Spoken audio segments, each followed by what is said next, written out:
Matius 3 ayat 5-6 menuliskan, "Maka datanglah kepadanya penduduk dari Yerusalem, dari seluruh Yudea, dan dari seluruh daerah sekitar Yordan.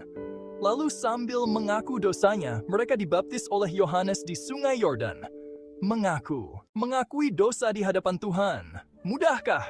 Kalau hanya sekadar mengaku dengan mulut ketika kita berdoa sih, memang mudah. Tetapi masalahnya mengaku dosa, tidak cukup hanya sekadar mengucapkannya dengan mulut kita.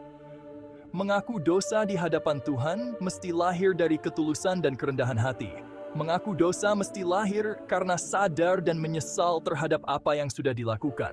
Dan mengaku dosa harus diwujudkan dalam tindak nyata, yaitu perubahan hidup dan perjuangan yang serius untuk tidak mengulangi lagi. Nah, hal-hal itulah yang membuat pengakuan dosa menjadi hal yang tidak sederhana dan tidak mudah.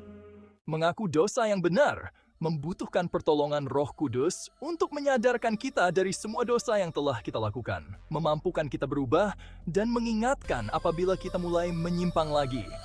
Yohanes menyerukan pertobatan di tepi sungai Yordan, dan banyak sekali orang yang datang kepadanya dan mengaku dosanya. Apakah hanya karena seruan Yohanes sangat berwibawa, sehingga membuat mereka mengaku? Pasti tidak. Roh Kudus ikut bekerja melembutkan hati dan menyertakan mereka semua. Mengaku dosa di hadapan Tuhan mungkin terasa lebih mudah ketimbang mengaku salah di hadapan sesama. Di hadapan Tuhan yang Maha Kudus dan mulia, kita disorong untuk mengakui bahwa diri kita kotor dan penuh cacat cela. Tetapi bagaimana jika kita harus mengaku salah di hadapan sesama kita? Di hadapan anak kita, sopir atau asisten rumah tangga kita, karyawan atau anak buah kita, di hadapan orang yang kita anggap lebih muda, lebih rendah status sosial ekonominya dari kita. Masih mudahkah mengaku salah di hadapan mereka? Wow! Seringkali tidak mudah, bukan? Ego, kesombongan, dan arogansi diri kita menjadi penghalang utama untuk mengakui kesalahan di hadapan sesama kita. Anggapan bahwa mengaku salah itu memalukan dan membuat harga diri jatuh juga, membuat kita jadi sulit untuk mengakui kesalahan kita. Atau, kalaupun terpaksa kita mengaku salah dan minta maaf, itu hanya sekadar ucapan bibir, tapi tidak dari ketulusan dan kerendahan hati. Hanya performa dan bukan dari kesadaran dan penyesalan.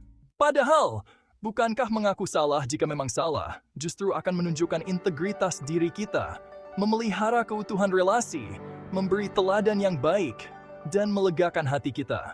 Jadi, yuk kita mohon pertolongan Roh Kudus, agar kita bisa belajar mengaku dosa atau kesalahan di hadapan Tuhan dan sesama dengan tulus dan rendah hati.